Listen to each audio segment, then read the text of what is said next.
स्वागत है आप सभी लोगों का। विज्ञान ने अपने जीवन को कितना सरल और सहज बना दिया। विज्ञान की अनेक क्रांतिकारी खोजों ने हमारे जीवन में खुशियों की बौछार कर दी। इसी प्रकार की खोजों में एक क्रांतिकारी खोज हुई, किसकी? हवाई जहाज की। हवाई जहाज की खोज क्रांतिकारी खोजों में से एक थी। 1903 में अमेरिकन वैज्ञानिक राइट ब्रदर्स, याद है इनका नाम? 1903 में American right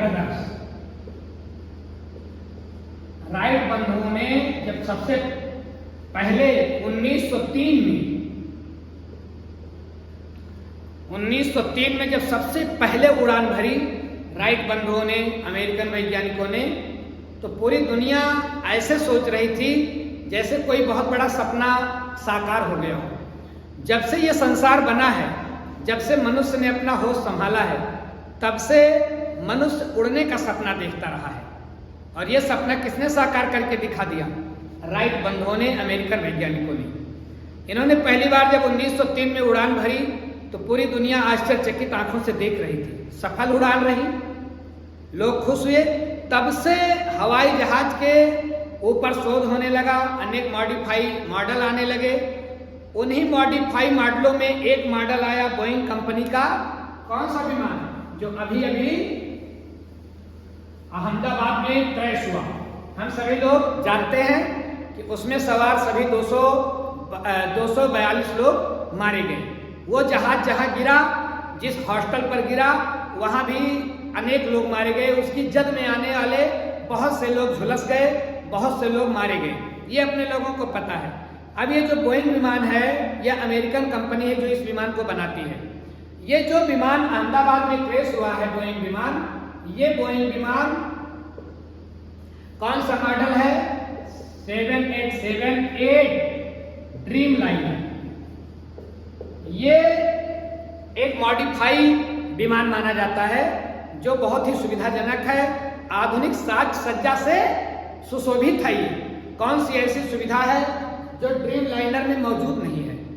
dream liner company का बहुत ही विश्वसनीय जहाज है, लेकिन इसके साथ कई खामियां भी जुड़ी हुई हैं।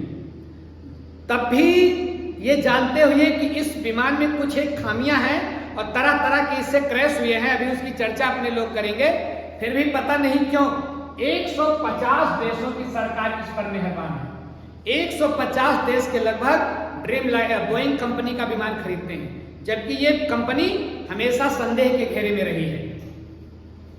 ये जो ड्रीम लाइनर विमान है, इसकी उम्र 40 से 50 साल मानी जाती है। मतलब जब से ये उड़ान में कदम रखती है ड्रीम लाइनर, तो ये माना जाता है कि 40 से 50 साल आराम से ये उड़ान भर सकेगी। और ये जो बोइंग 7878 ड्रीम लाइनर जो अहमदाबाद में क्रैश हुआ, ये अभी जो है 11 वर्ष पहले इसने पहली उड़ान भरी, 2014 में, 11 वर्ष पहले। तो कुल मिलाकर के इसको आए हुए कितने साल हो गए? केवल 11 साल। 11 साल पुराना है ये, 2014 में शामिल किया गया।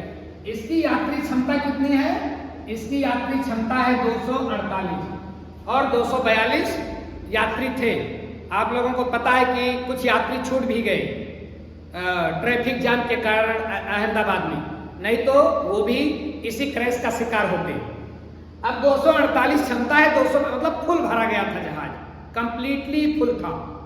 और इस 242 जो यात्री इसमें सवार थे, इसमें 12 सदस्य के क्रू मेंबर भी थे। ये क्रू मेंबर क्या होते हैं?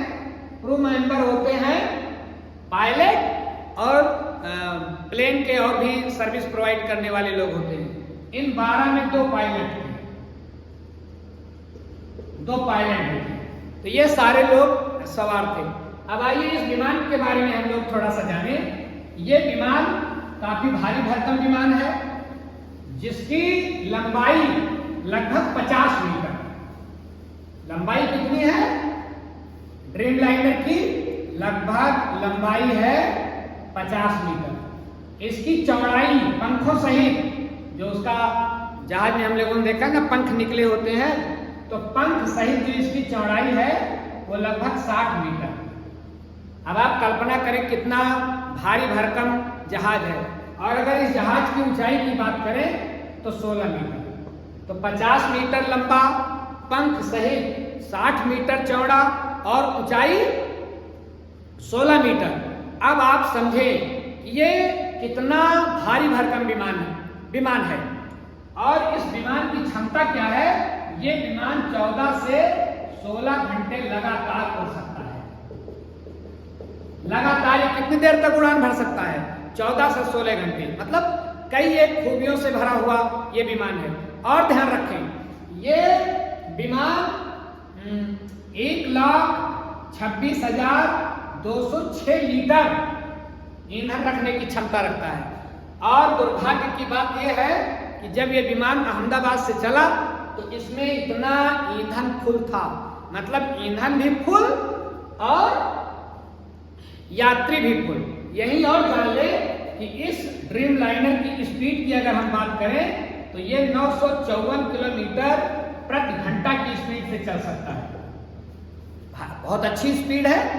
6-7 घंटे में 7 घंटे में 8 घंटे, मतलब 7000 किलोमीटर की दूरी जो लंदन तक इसको तय करना था, ये इजीली तय कर सकता था, क्योंकि 14 से 16 घंटे चलने का इसका जो एवरेज है, कहीं कोई दिक्कत नहीं थी कंपनी के अनुसार।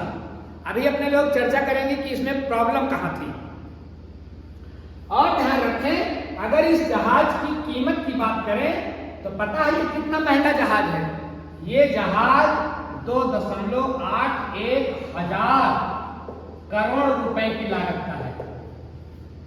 तो काफी महंगा जहाज है। 2 लगभग 3,000 करोड़ रुपए का ये जहाज है। ये सब इसमें खूबियां हैं। ये इसका खाका है इस जहाज का। किसका? ड्रीम लाइनर का, जो अभी अभी अहमदाबाद में दुर्घटनाग्रस्त हुआ। इतनी खूबियों से भरा हुआ ये प्लेन, लेकिन इसके इंजीनियरों ने इसके बारे में चेताया था कि इस प्लेन के कुछ हिस्से इसके इंजीनियरों ने चेताया था कि गलत ढंग से जोड़ दिए गए हैं। ये एक चेतावनी थी, लेकिन इस पर ध्यान नहीं दिया गया। ये कहा गया था कि कभी भी कहीं से इसके गलत जोड़े हुए हिस्से फट सकते हैं उड़ान भरते समय। और जहां तक बात रही प्लेन के क्रैश होने की, तो विशेषज्ञ कई कारण बताते हैं प्लेन क्रैश होने की। एक कारण तो उसमें से यह है कि मौसम खराब हो। अगर बदली वाला मौसम है, बादल हैं, तो प्लेन क्रैश हो सकता है। इसीलिए हम लोगों ने सुना होगा कि जब मौसम काफी खराब होता है, कोहरा होता है, तो प्लेन रद्द कर दी जाती है, प्लेन की उड़ानें रद्द कर दी जाती हैं। कब? जब मौसम खराब होता है तब। या ऐसा भी कहा जाता है कि अगर प्लेन से कोई चिड़िया वगैरह टकरा गई तब भी प्लेन क्रैश होने का खतरा होता है। एक और पॉसिबिलिटी होती है प्लेन क्रैश होने की, अगर इंजन फेल हो जाए तो। यद्यपि प्लेन में 2 इंजन होते हैं, एक इंजन काम करता है, दूसरा एक्स्ट्रा में रहता है कि अगर एक इंजन आपत्ति विपत्ति में काम करना बंद कर दे तो दूसरा इंजन काम करने लगे। लेकिन मिस फॉर्चून देखिए इस ड्रीम लाइनर के साथ कि इसके दोनों इंजन एक साथ फेल हुए। अब इंजीनियरों के चेतावनी के बावजूद इस पर ध्यान नहीं दिया गया। हाँ, और आप ध्यान दें कि प्लेन क्रैश होने के 2 और बहुत बड़े कारण होते हैं। एक तो वजन। अब वजन तो आपको पता ही है कि ईंधन भी फुल और सवारी भी फुल। यद्यपि जब सवारियां फुल हो जाती हैं प्लेन में, तो आगे का बैलेंस और पीछे का बैलेंस पायलट बराबर करता है, तब उड़ान भरता है। तो निश्चित रूप से पायलट ने आगे पीछे का वजन बैलेंस किया होगा, तब उड़ान भरी होगी। और एक दूसरा बहुत बड़ा कारण हो सकता है इस प्लेन क्रैश का। एक तो वजन हो सकता है क्योंकि ईंधन और सवारियां बिल्कुल फुल थी। दूसरा एक कारण और होता है लैंडिंग गियर। ये लैंडिंग गियर जहाज का वो हिस्सा होता है, लैंडिंग गियर जहाज का वो हिस्सा होता है जहां से प्लेन जब टेक ऑफ करती है, मतलब प्लेन जब उड़ती है और प्लेन जब नीचे उतरती है, दोनों स्थितियों में जब उसके पहिए जिस स्थान से निकलते हैं उसको लैंडिंग गियर बोला जाता है, उस पार्ट को। बात आप समझ रहे हैं? प्लेन उड़ने के पहले उसकी पहिए पर वो तेज गति से दौड़ती है जहाज, फिर उड़ती है और बाद में जब जहाज उड़ जाती है तो पहियों को समेट लिया जाता है। जब प्लेन अपने गंतव्य पर पहुंचती है, अपने स्टेशन पर पहुंचती है, तो चूंकि अचानक तो नीचे उतारी नहीं जाती है, तो पहियों के सहारे ही उतारी जाती है जहाज को, तो पहिए फिर नीचे को ड्रॉप किए जाते हैं, फिर गिराए जाते हैं जब पहिए, तो उस पर प्लेन रनवे पर दौड़ती है।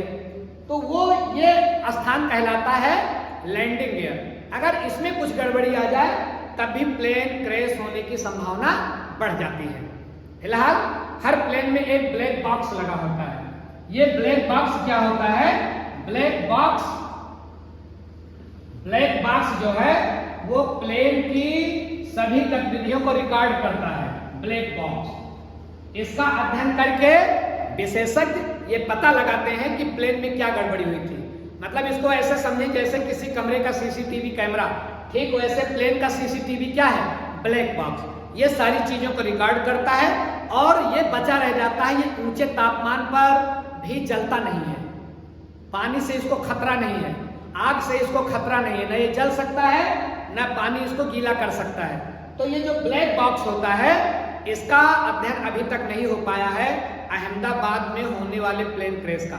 जब ब्लैक बॉक्स का अध्ययन होगा तब पता चल जाएगा कि रियली प्रॉब्लम क्या है। वो जैसे ही अपने लोगों को पता चलेगा हम आपसे शेयर करेंगे।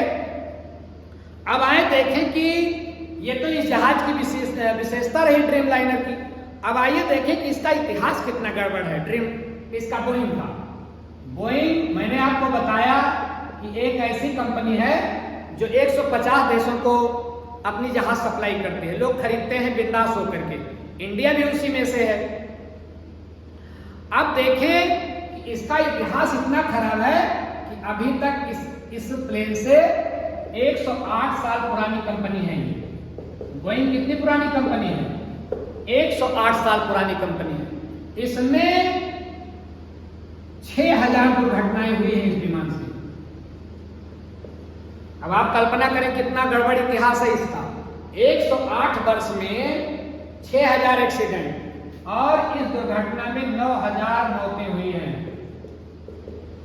ऐसा इसका इतिहास रहा है। अगर हम लोग चर्चा करें कि सबसे ज्यादा कब इस बोइंग विमान से लोगों की हताहत होने की संख्या कब ज्यादा रही, तो इस जहाज की पहली जो सबसे बड़ी बेभत्स घटना घटी वो स्पेन में घटी 1977 में। 1977 में स्पेन में 2 प्लेन आमने सामने से टकराए और 583 लोग मारे गए, 583 मौतें हुई। 1985 में बोइंग विमान जापान में क्रैश हुआ। जापान में क्रैश हुआ, इसमें 520 लोग मारे गए। ये एकल सबसे बड़ी जहाज की घटना मानी जाती है। एकल मतलब जो अकेले क्रैश हुआ है। ये तो 2 जहाज आपस में टकराए तो 583। ये जापान वाला क्रैश अकेले हुआ, मतलब अकेला प्लेन क्रैश हुआ और 520 मौतें हुई। ये सबसे बड़ा एकल विमान क्रैश माना जाता है, प्लेन क्रैश माना जाता है। और ध्यान रखें अभी जो घटना घटी 2025 में इंडिया में, ये तीसरी बड़ी घटना है। इसमें 242 मौतें हुई प्लेन से, बाकी जो गिरने से हुई है वो अलग। अब 218 में इंडोनेशिया में एक हुई थी इसी विमान से घटना। इंडोनेशिया में इस विमान से जो घटना घटी उसमें इंडोनेशिया में जो घटना घटी उसमें 189 मौतें हुई। कितना इसका खतरनाक इतिहास रहा है। और 2019 में इथोपिया में एक प्लेन इसी कंपनी का क्रैश हुआ, उसमें 157 लोग मारे गए, 157 मौतें हुई। इसी प्रकार से 2024 में दक्षिण कोरिया में प्लेन क्रैश हुआ। 2024 में दक्षिण कोरिया में क्रैश हुआ, उसमें 179 मौतें हुई। अब आप कल्पना करो कि बोइंग विमान जो 108 साल पुरानी कंपनी है, इसका कितना काला इतिहास है, कैसे कैसे इसके जहाज क्रैश हुए हैं, एक्सीडेंट हुए हैं और लोगों की मौत हुई है। खराब इतिहास, काला इतिहास, फिर भी पता नहीं क्यों सरकारें इस पर मेहरबान हैं। अब ये प्रश्न आप अपने आप से करें कि 150 देशों की सरकारें, जिसमें इंडिया भी शामिल है, जबकि इस कंपनी के इंजीनियर इस जहाज की क्षमता को लेकर के, इस जहाज की गुणवत्ता को लेकर के प्रश्न उठा चुके हैं, तब भी सरकारें इसी विमान की खरीदारी क्यों करती हैं? ये एक यक्ष प्रश्न है, इसका जवाब खोजना होगा। तो अपने देश में अहमदाबाद में जो प्लेन क्रैश हुआ, बहुत ही दुखद घटना, बहुत ही हृदय विदारक घटना। ईश्वर से हम लोग प्रार्थना करें कि भविष्य में कभी दुनिया में इस तरह की कोई घटना ना घटे। अपने लोगों ने देखा कि किस तरह से लोग जिंदा जल गए कुछ एक सेकंड में, कैसी बीभत्स मृत्यु हुई लोगों की। तो बस हम लोग ये उम्मीद कर सकते हैं कि आगे से सरकार इस बात पर ध्यान दे कि कौन सी कंपनी विश्वसनीय है और किसकी जहाज खरीदी जाए, जिससे यात्री सुरक्षित यात्रा कर सके। तो इसके बारे में अगर कोई और भी आगे जानकारी मिलेगी तो उसको लेकर के हम आपके सामने आएंगे।